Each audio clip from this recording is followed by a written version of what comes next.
Freedom prospers when religion is vibrant and the rule of law under God is acknowledged. An informed patriot is what we want. Welcome to Focal Point, the home of muscular Christianity on Conservative Talk Radio. Muscular Christianity, where we relentlessly explore the intersection of truth and politics. The trouble with our liberal friends is not that they're ignorant. It's just that they know so much that isn't so. Now, here's your host, Brian Fisher. Hi, and welcome back to the second hour of this free-for-all Friday edition on Focal Point, AFR Talk, 888-589-8840. Let's go right to the phones to start this second hour. Let's begin with Reba in Bradenton, Florida. Reba, thanks for calling. Thanks for waiting. What's on your mind? Hi, Brian. Hi. May God bless you in your work that you do for us. Thank you very much. By the way, Reba, before I forget it, keep your thought. But I just want to alert our listeners to that audio tease that you just heard where Jeff Reed used clips from The Princess Bride and other places to weave together it's just a superb audio intro to the program. And Debbie told me that yesterday Sean Hannity did the same thing. So we played that intro for the first time on Wednesday. So Jeff, our audio engineer, way ahead of the curve. And I don't know if Sean Hannity listens to this program. Just kidding. I don't think he does. But they were behind the curve in coming up with that idea. Anyway, Reba, go ahead. Tell me what's on your mind. Okay, I'm just wondering if Walmart is not repenting of last year when they didn't use Christmas. You're talking about Walmart? Oh, I'm sorry. Walgreens. Okay, Walgreens. Now, Yeah. do you remember about Walgreens last year? Because our memory, again, I'd have to have Randy Sharp here because he's the one that knows this stuff. But we have Walgreens right now kind of in our yellow zone. I think they were in the red zone to begin with, and they've moved a little bit into the yellow zone as a company that refers to Christmas infrequently. Do you have anything else to add to that? Yes. Towards the end of October at the church where I worship, the announcement was made that Walgreens were going to come to our church, and I think it was for 4 hours, and they were going to give flu shots. Now, that's all I heard about it, but it just leads me to believe that they're trying to pacify us. Huh. Have you heard anything about that? No, I have not, but there may be some movement on the part of Walgreens. They're off of our red list, and that's a shrinking list now. And our blue list, the blue lights, that list is growing. We've just added the Gap there. If you go to our 2013 Naughty and Nice list, we've moved Gap right out of the red column and right into the blue column, so they're right there. We got a shrinking number of companies that are still in the red category. Walgreens is on their way. We're hoping from red to blue. Well, I appreciate the call, Reba. Thank you for that. Here are the stories that are still on the red list. Radio Shack has been very difficult to work with. Staples is on it. Super Value's on it. Victoria's Secret, no surprise there. Office Depot, Foot Locker, Family Dollar stores, and Barnes & Noble still on our red list, companies that are actually against Christmas in their advertising. Now, let's see where I want to go with this. Let me do this. Rob, let's grab clip number. Let me find it. It's the clip of the woman that talking about her experience with Obamacare. This is clips 10 and 11. This is a cancer survivor by the name of Edie Sundby is her name. Edie Sundby.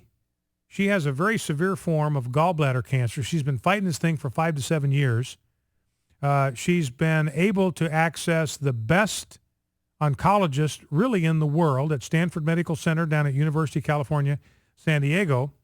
And her health care has been taken away from her. She's lost it. It's been canceled because of Obamacare. And this is part of why we oppose Obamacare for a host of reasons, but part of it is because of people like Edie Sundby, because ordinary people are getting chewed up in this deal. This, in fact, she's become a one-woman victim of an Obamacare death panel. Now, she's been fighting this thing for 7 years, and now she's in a situation where the government is making life and death decisions for her. She may wind up dying because she will not have access to the same kind of health care that she had before. You know, and she's seen what's happened with national socialized health care in Britain. That thing's a disaster. They leave people to die in the hallways there. They got elderly people dying by the droves on these gurneys that are stuck out in hallways, and they're just left to die. Families don't even know where they are. And that's where we're headed, and she is living proof of the direction that we're moving. And she thinks, you know, if Obama thinks this is such a great thing, why doesn't he put his family on it instead of having his aide, this Dan Pfeiffer, send out snotty tweets instead? Now, here's what she had to say. She was on with Megyn Kelly last night. This is clip 10, talking about her own experience with Obamacare.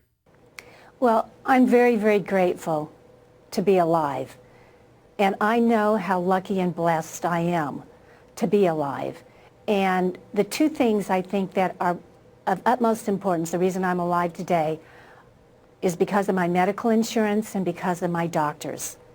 And I find myself in a very uncomfortable and very stressful situation that's a bit overwhelming because my insurance company has completely pulled out of the individual market in California. Right.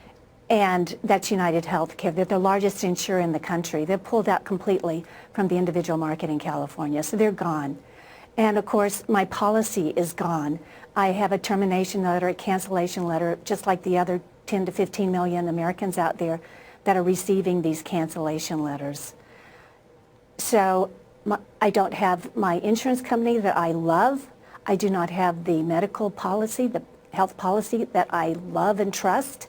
And now, if I go on a health exchange, I have to choose between my doctors. You know, the interesting thing is, remember President Obama and Nancy Pelosi saying the same thing. What these people have now is junk.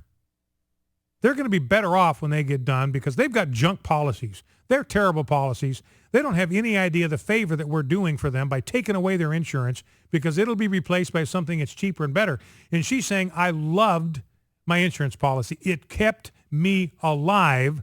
Obamacare is going to put me in the grave. Here is clip number 2. What of it? Because the administration has told us in the wake of the news that, you know, over 10 million Americans are likely to lose their insurance.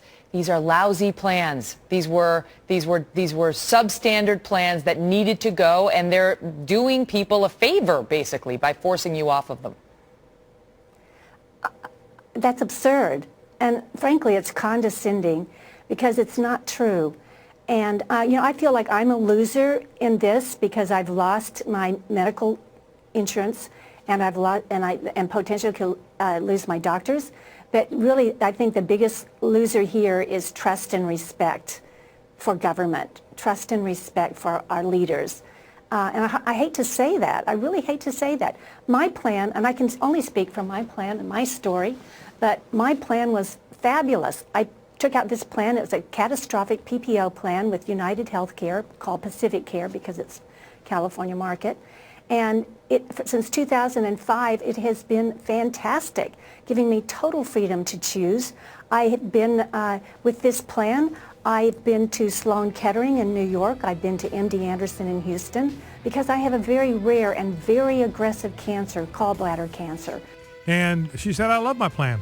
Kept me alive as a catastrophic plan, which is, I think, the way to go. Low premium, very high deductible, just for catastrophic situations. When you wrap your car around a tree, that's when you need automobile insurance. That's what health insurance ought to be the same. She said, I had that. That's been taken away from me. And I'm a victim, basically, of an Obamacare death panel. Focal Point, AFR Talk, back in 2.